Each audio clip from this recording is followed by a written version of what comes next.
Assalamualaikum warahmatullahi wabarakatuh. Selamat malam buat seluruh rekan-rekan dimanapun berada. Salam santun dan salam hormat daripada saya. Dan tak lupa, salam akal sehat. Kembali hadir Harimau Agam Channel. Malam ini kita akan coba mereaksi sebuah video dari seorang YouTuber, Zainal Story. Ya, dengan sebuah judul video beliau yang kira-kiranya begini: shock melihat kemampuan bahasa Inggris warga negara Malaysia dari yang tua sampai yang anak-anak, yang membuat netizen Konoha koyak. Oke, kita perhatikan dulu, nanti baru kita reaksi videonya. Mara bahaya oleh Tuhan yang Maha Esa. Jangan geng ya, jangan pernah remehkan kefasihan bahasa Inggrisnya orang Malaysia. Entah dari budak-budak, generasi muda, generasi Gen Z, generasi milenial, bahkan sampai yang sudah lansia.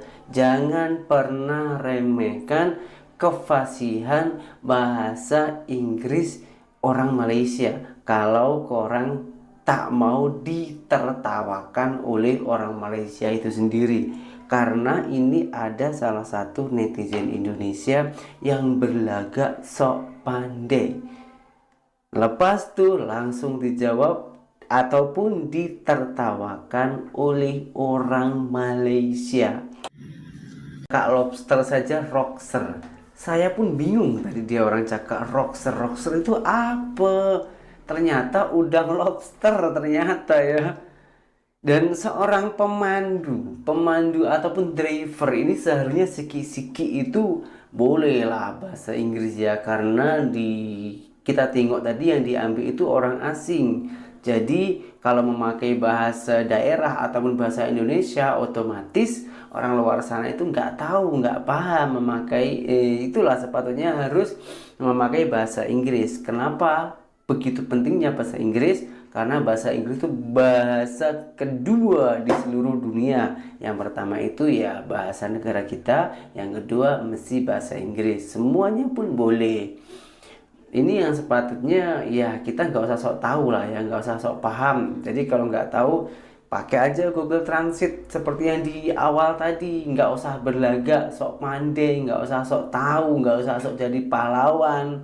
Sama budak-budak Malaysia aja kalah. Budak-budak Malaysia itu pun rata-rata udah fasih soal bahasa Inggris, sampai-sampai orang Amerika, orang US sana itu sangat menyanjung kefasihan bahasa Inggris Malaysia. Kemampuan anak-anak Malaysia dalam berbahasa Malaysia itu sangatlah fasih berbahasa Inggris.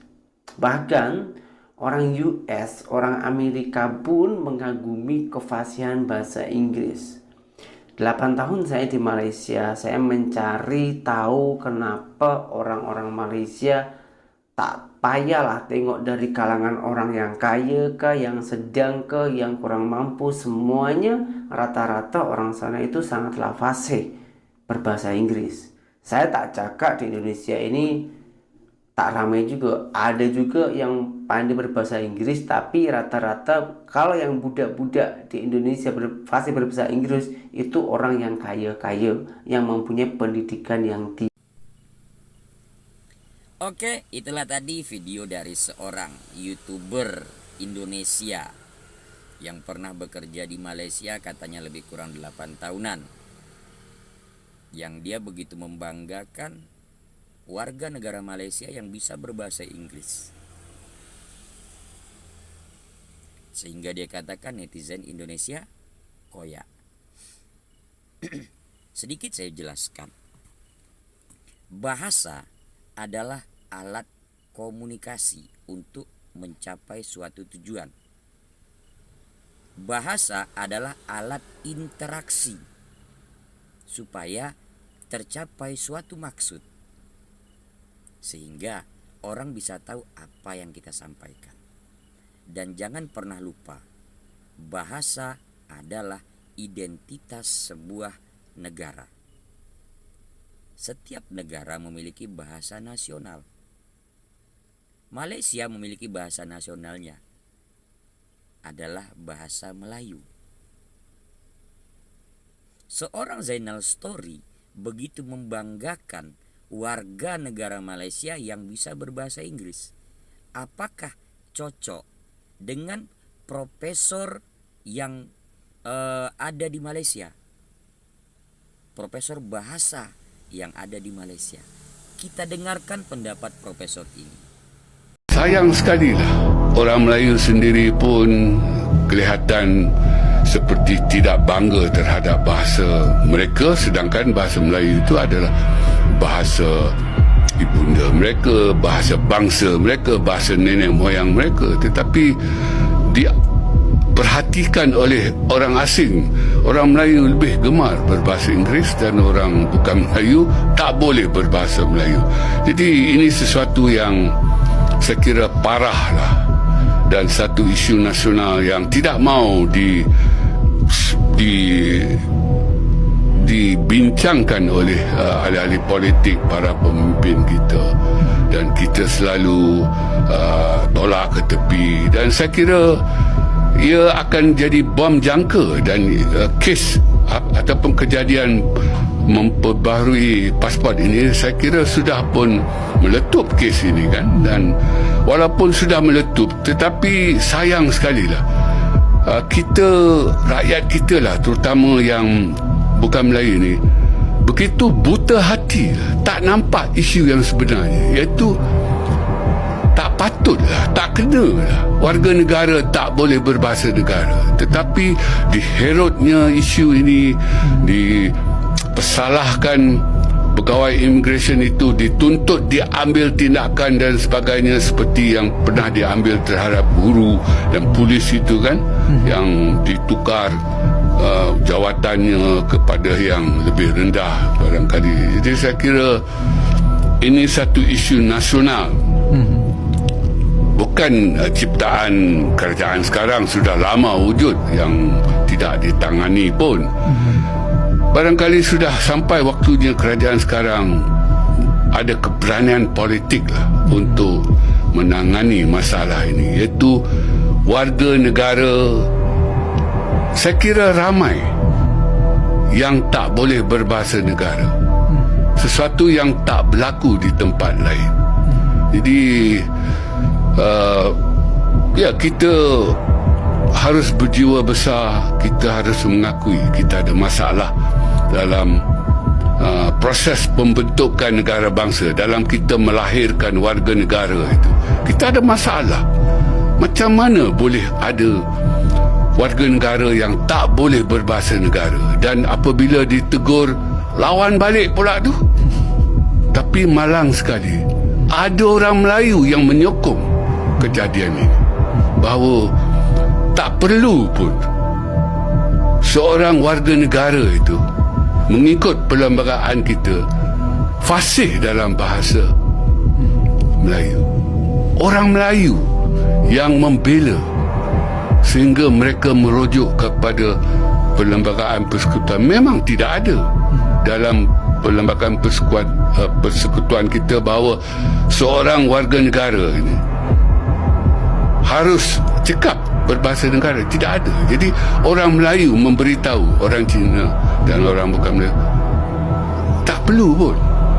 Jadi saya kira apabila orang Melayu, walaupun ada seorang dua yang macam tu, seluruh sejarah orang Melayu itu dinafikan.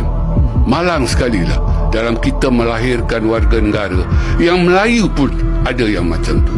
Kalau saya ada kuasa, saya akan kata anda tidak mampu berbahasa Melayu, sebenarnya anda tidak layak menjadi warga negara. Saya beri tempoh percubaan selama 6 bulan.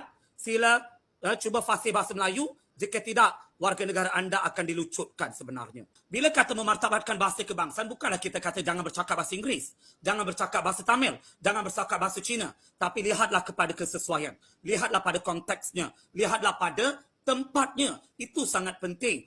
Kita tidak boleh berbahasa Inggeris dalam urusan rasmi. Kita tidak boleh berbahasa Inggeris apabila kita dalam konteks bahasa kebangsaan. Itu akan menjejaskan kedudukan bahasa. Sebab kita dalam satu negara, kita sebagai warga negara, sebagai rakyat, kita ada tanggungjawab terhadap negara, terhadap bahasa. Maka bila kita lalai sebagai warga negara, kita bukanlah seorang warga negara yang baik. Malangnya ya puan ya, kalau kita lihat dalam Akta Bahasa Kebangsaan, Akta Bahasa Kebangsaan itu menyatakan dengan jelas bahawa bahasa kebangsaan mesti digunakan dalam urusan rasmi sebagai bahasa parlimen, sebagai bahasa Dewan Undangan Negeri, sebagai bahasa penggubalan undang-undang. Namun apabila tidak digunakan, apakah implikasinya? Ini masalah kita sebenarnya. Jadi dari segi hukuman, bagi saya kalau orang itu tidak boleh berbahasa Melayu dengan baik puan ya, kalau saya ada kuasa, saya akan kata anda tidak mampu berbahasa Melayu, sebenarnya anda tidak layak menjadi warga negara. Saya beri tempoh percubaan selama 6 bulan. Sila cuba fasih bahasa Melayu. Jika tidak, warga negara anda akan dilucutkan sebenarnya. Mudah. Cuba bagi tempoh peralihan begini, semua orang akan belajar bahasa Melayu, semua orang akan bercakap bahasa Melayu. Kalau orang warga negara asing di Malaysia, Bangladesh lah, orang dari negara India lah, Vietnam lah, orang tersebut di Malaysia sebulan dah boleh bercakap bahasa Melayu, kita dah berapa tahun di Malaysia? Sampai kita nak meninggal dunia pun kita tak boleh nak berbahasa Melayu. Ini cukup memalukan kita. Ya, tempat jatuh lagi dikenang, ini kan pula tempat bermain. Takkan kita tidak boleh berbahasa Melayu di bumi Malaysia yang penuhnya ya, semua warga negara bagi kita. Dalam konteks tersebut, kalau nak kata bahasa Melayu itu susah, bahasa Melayu tidak akan menjadi lingua franca dari aspek sejarahnya. Bahasa Melayu tidak mampu dituturkan oleh warga negara asing apabila mereka berada di sini. Tapi realiti menunjukkan bahawa semua orang mampu berbahasa Melayu. Kita pula kata susahlah bahasa Melayu, tak bolehlah bahasa Melayu. Bukan bahasa Melayu susah. Di mana ada kemauan, di situ ada jalannya. Hendak 1000 daya, tak hendak 1000 dalih. Ya, itu je masalah kita. Semua orang tak nak. Mereka beranggapan bercakap bahasa Inggeris itu menjadikan mereka itu lebih pandai. Pandai atau tidak pandai diri itu diukur melalui ilmu, budi pekerti dan adab kita. Bahasa akan melambangkan identiti. Bagi saya, orang yang sanjung bahasa Inggeris sehingga meminggirkan bahasa kebangsaan, betapa tinggi pun darjat anda, anda tetap memalukan negara sebenarnya. Tetapi jika anda memartabatkan bahasa Melayu, pada masa yang sama anda memperkasakan bahasa Inggeris, sebenarnya anda ialah warga negara yang baik, orang yang mencintai bahasa sebenarnya. Sudah sama-sama kita dengarkan sebuah video dari seorang profesor bahasa dari negara Malaysia. Bagaimana pendapat kita? Bagaimana pendapat seorang Zainal Story? Bahasa adalah identitas. Seorang profesor bahasa di Malaysia sangat menyayangkan pada saat bahasa Melayu tidak bisa menyatukan etnis, tidak bisa menyatukan warga masyarakatnya. Bahasa Melayu tidak bisa menjadi bahasa yang dibanggakan di Malaysia. Apakah kita harus menjual harga diri? Apakah kita harus menjual identitas? Bahasa adalah identitas sebuah negara. Apakah bahasa asing yang harus kita banggakan? Ya. Padahal di negara Malaysia sangat jelas termaktub bahwasanya bahasa kebangsaan, bahasa negaranya adalah bahasa Melayu, yang seharusnya sangat dibanggakan oleh warga masyarakat Malaysia dari bawah sampai ke atas. Seharusnya bisa bangga.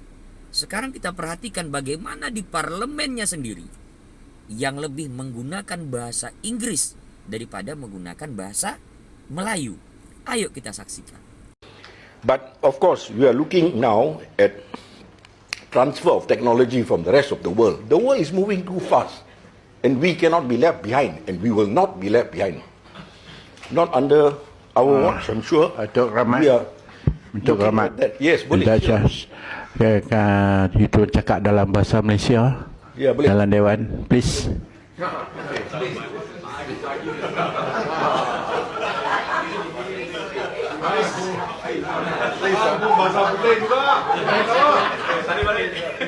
Bahasa.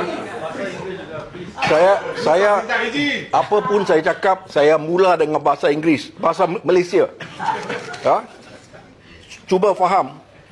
di SPM telur air tawar dapat apa dalam SPM untuk bahasa Malaysia? Jawab. Boleh jawab? Berani jawab? Jawablah. Ayo, pagi-pagi macam ni. Jangan. Duduk. It's okay. Telur air tawar. It's okay. Kalau lepas saya cakap bahasa Malaysia, you tak faham bahasa Inggeris, then I will come and teach you lah. Don't worry. Sekarang Tarik balik. cakap bahasa Tarik balik. Malaysia. Perdana Menteri kita cakap kita perlu kekopi. Tarik balik bahasa Inggeris. Betul atau Okey. Air tawar nak cakap bahasa putih, minta izin. Bagi dah. Tarik balik Tuan Tawar. Sudah. Datuk Keramat, seelok-eloknya lah. I'm trying my best. Seelok-eloknya I'm trying my best. bahasa Malaysia. Sila. Saya tak ada masalah dengan bahasa Please, Malaysia. Please. Itu bahasa apa? Itu bahasa lingua franca dunia. That's why Perdana Menteri Anwar Ibrahim cakap kita mesti cakupi bahasa Inggeris. Betul atau tidak? Saya harap dia sedang dengar sekarang. Saya tahu dia sedang dengar. So Pulau Pinang kita akan pastikan itu berlaku juga. Datuk Keramat, Yes, okay. So, setelah saya diganggui, okay bahasa Malaysia. Ayo, okay. You nak tanya kalau mesti terima jawapan tau. Sorry. Saya sudah ada di sini 18 tahun. Come on. Even my Dato' Sri speaker, he don't know what to do with Dato' Keramat. But you know, I am doing my job for the people in Penang.